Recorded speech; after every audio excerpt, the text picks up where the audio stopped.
अगर आप लोग भी चाहेंगे पवित्रा फिल्म्स के ऑडियो वीडियो आप लोग के पास पहुंचे तक लाल बटन दबाकर चैनल के सब्सक्राइब करी और साथ में बेल आइकन दबावल ना भूली।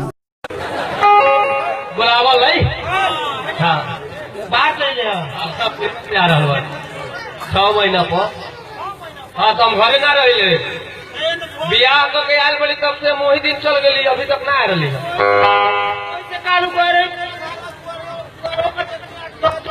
निकालो एक मतलब हम घरे ना रहे तो बरमोहल 2 जोड़ी चप्पल हम दुआरी पर धली रहे हित हुई हमार हित बन के हुई है गाँव और हमारे हिते बात हल्का एको कम ई बात ये बा कि हमार बियाह ना भेरे नु एको को हित हमरा ना भेटा है हाँ हाँ जब बियाह हो गए मेहरारू घर में आ गए गाँव भर हमर न्योता प्यारे शुरू हो गए गाँव भर हमर दुश्मने बा आ गाँव भर में हम घरों वाले के ही अच्छा ताजी तू आई बड़ा तो कम से कम तोरा परिवार लग जाके बता जाके कह ए मेहरारू सुना तारू हाँ हाँ लक्ष्मीनिया मेहरारू बताऊ ना 2 लोग आवल है अपना के घर में जाए दिन भर में हम 150 रुपया कमाई ले आधे घंटे में 1000 रुपया मार दे लक्ष्मीनिया पैर के लक्षण ठीक बा का बढ़िया से बोला कहा कि मेहरारू के आधा हक होके ला दे मर्द के अब दूसरे तरह के अपने मेहरारू को बोलाई तो तू अपना से ओकरा के बड़ समझबो तब तोरा को हाँ सही बात है ओ मलकिनी मलकिनी मलकिनी हम घर के मालिक हुए बा मलकिनी मारपीट बोले तो ओकरे गाड़ी लागत कोनो भिखारी बोलता देखिए हमारे घर में कुछ नहीं किए रेवा दूसरे घर में मांगे बात ना करे बात नहीं थे भीख मांगा है आवाज से पहचान लो आवाज से हाँ नहीं किसी ना था तोर हाउ वहाँ के अच्छा हाँ हमार मामा अपने के मामा कही हमरा कही हमरा तो मामा बोले कि हमरा मामा कही मामा हो गया तब तोरा के मामा कहता तो अपने का आवाज में सुन के ओकरा बुझाता मामा आ गए तो हमरो मम्मी लगा अपने तोहर मामा आई हम तब की बोल रहे आधा रात में पलंगवा पर पाइप वाला फ्रूटिया कौन पियावल अच्छा हाँ। हमार भैया तो भैया तो साउंड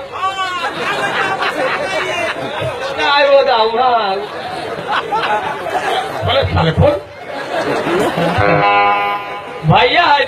तब की बोल रहे तोहर बाप के दामाद माय नेम इज मोबी रेवा बनी रुक जाए तने के मारी खोल एबर समझ हमारी के स्टाइल ठीक है कहियो आए वाला घर में चला था देख मेहरारू एबर घाम उगवा न चले तू तोरे चलते घामे उगल बा घाम उगले तो तू हमको हंसल जाड़ों में ढेकुरिया रहल मेहरारू जल्दी से हमरा खाना खियाओ काहे कि जनता लोग गरीब आदमी है 2 रुपया ना कमाए तो काम न चली हमरा रिक्शा फेन लेके जाए के बाद का रिक्शा लेके जाए के बाद हाँ एक मतलब वो रिक्शा चला जाता नहीं अब देखा ताली काहे इतना मन उदास कैले बा तू तो जरा ताले मेहरारू की बाप मतारी मर जाए तो हमरा महसूस न हो लेकिन तोहर चेहरा उदास देख ले तो बुझाले हमर मकई वाला खेत बिका गेल आखिर बात कहा जी जब से शादी भइल बा हाँ तब से भी एको को बाल बच्चे में की भइल अरे वो कहता नहीं उदास बिना बाल बच्चे के उदास न रही था एक बार समझ लिए मेहरारू तू घंटा ला कहबे हमरा हेलीकॉप्टर किन के ले आ दी तो हम किन के ले आ तोहरा ला हम पूरा नेपाल फ्री करवा दे हम बीरगंज फ्री करवा दे हम लेकिन हमरा से बाल बच्चा होए वाला नहीं थे जब वो घर में एको दिन रहबे न कही तो बाल बच्चा कहाँ से होई हम एक बेर कहली हमरा से बाल बच्चा ना होई देखी नहीं रवा हमरा संगी रही घर में तब बाल बच्चा होई हम घरों में चाहे बाहर डॉक्टर साहब से चेक करैली हाँ डॉक्टर साहब कंप्यूटर से चेक कर रहा तोरा नाम मोबिल हम कहली हाँ तो तोरा से बाल बच्चा ना हो अलग पलू गाँव घर में नीमन भैयारी लगे वाला हो तो ओकरे कहिया हेल्प कर देखिए रवा के कुछ बुझात नहीं के जब गांव में जाइली घूमे इनार में पानी भरे तो सारा गांव के लोग देखते कहाँ होता 5 बजे का था। अब रवा बताइए कैसे गांव में घूमे मैडम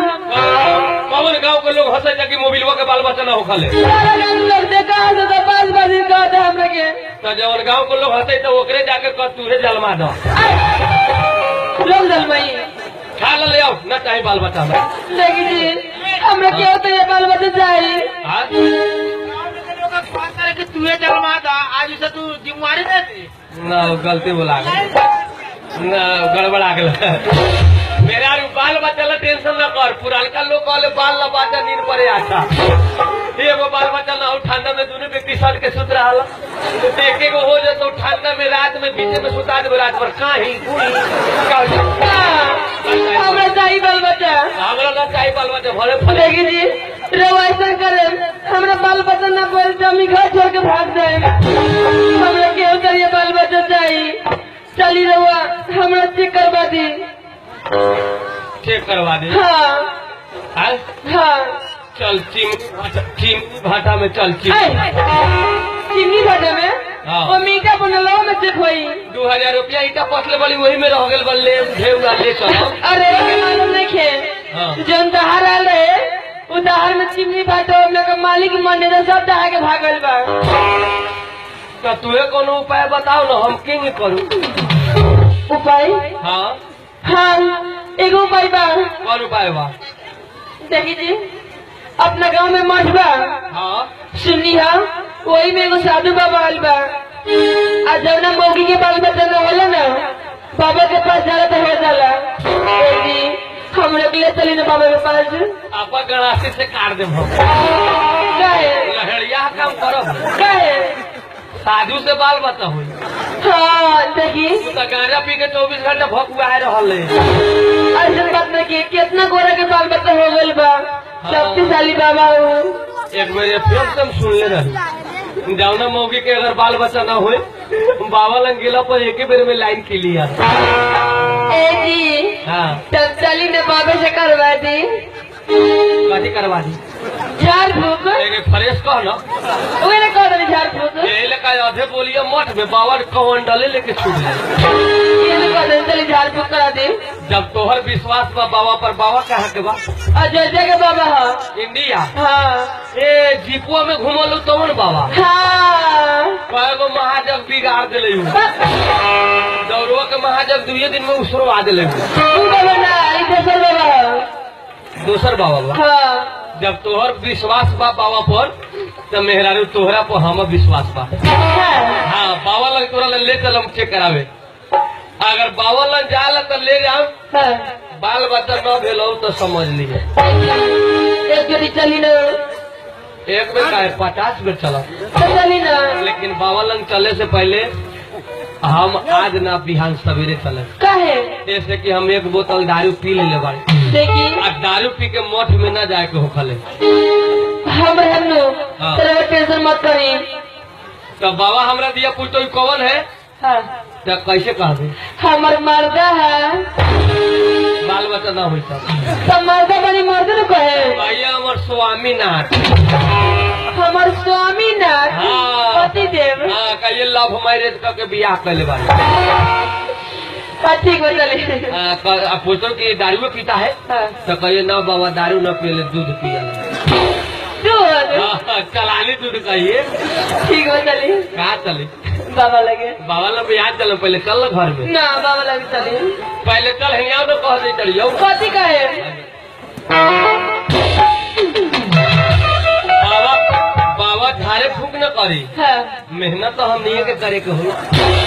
मेहनत हाँ चल एक बेर देखे तारी कैसन मेहनत चल चलो घर में बता दे चल यही लोग सब बता दे ना ना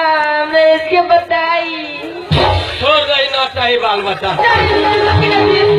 चलम चलम चली सब लोग बूझ गए था नहीं थे एगो हमर भतीजा विशाल यादव बा सिसवा के, हाँ, ओकरे गीत सुना दे हम तोरा के। ओकर गीत। हाँ, अभी तोरा चारे ओरी ओकरे गीत निमन चला था। हाँ सिसवा के विशाल यादव हाँ भतीजा बा, उहे देख लिए, वही गीत में बताता हूँ बाल बता हुई कि ना हुई। हाँ हाँ, तो चली ना। आवा आवा आवा जल्दी।